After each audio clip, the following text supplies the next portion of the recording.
नमस्कार, प्रणाम, जय श्री राम, जय श्री कृष्णा, राधे राधे।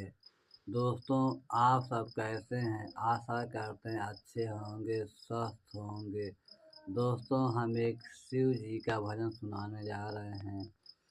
मेरे गाने को दोस्तों लाइक करें, सब्सक्राइब करें, कमेंट करें, ढेर सारा आशीर्वाद दीजिए। हम भी अपनी कला में कामयाब हो सके, आगे बढ़ सके आप सबकी कृपा से।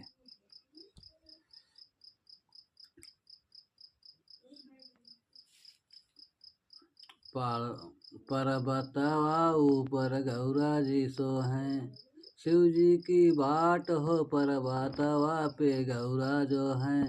शिव जी की बाट हो पर्वतवा पे गौरा जो हैं। शिव जी की बाट हो पर्वतवा पे गौरा जो हैं। शिव जी की राह पर्वतवा पे गौरा जो हैं। शिव जी की राह पर्वतवा पे गौरा जो हैं। शिव जी की राह पर्वतवा पे गौरा जो हैं। शिव जी की राह। बागिया में गैली गौरा मालिनी से पूछली। बागिया में गैली गौरा मालिया से पूछली। कातऊ देखू मालिन भोले हमार हो। कातऊ देखलू मालिन भोले हमार हो। पर्वतवा पे गौरा जो हैं। पर्वतवा पे गौरा जो हैं। शिव जी हमार हो पर्वतवा पे गौरा जो हैं। शिव जी हमार हो पर्वतवा पे गौरा जो हैं। शिव जी हमार हो पर्वतवा पे गौरा जो हैं।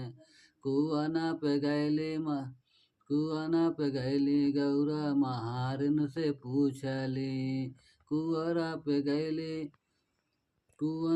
गैलिन गौरा महारिन से पूछली। कुआना पे गैली गौरा महारिन से पूछली। कातऊ देखू महारिन भोला हमार हो पर्वतवा पे गौरा जो हैं। पर्वतवा पे गौरा जो हैं। शिव जी की राह पर्वतवा पे गौरा जो हैं। शिव जी की राह पर्वतवा पे गौरा जो हैं। शिव जी की राह पर्वतवा पे गौरा जो हैं। शिव जी की राह गौरा हमार हो पर्वतवा पे गौरा जो हैं। शिव जी की राह पर्वतवा पे गौरा जो हैं। मंदिर में गैली गौरा पुजारी से पूछली। मंदिर में गैली गौरा पुजारी से पूछली।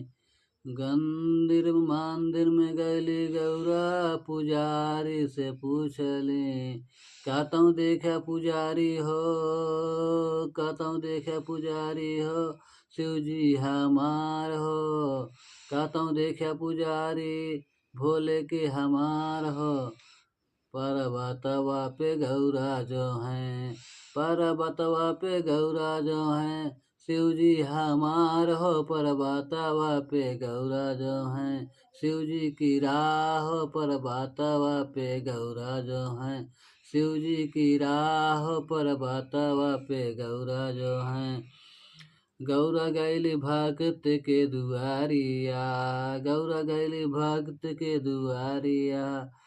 कतऊ देखला भक्त भोले के हमार हो। कतऊ देखला भक्त भोले के हमार हो।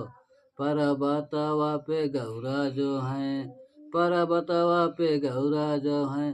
शिव जी की राह पर्वतवा पे गौरा जो हैं। शिव जी की राह पर्वतवा पे गौरा जो हैं।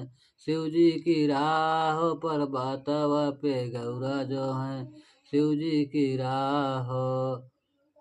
जय श्री गुरु।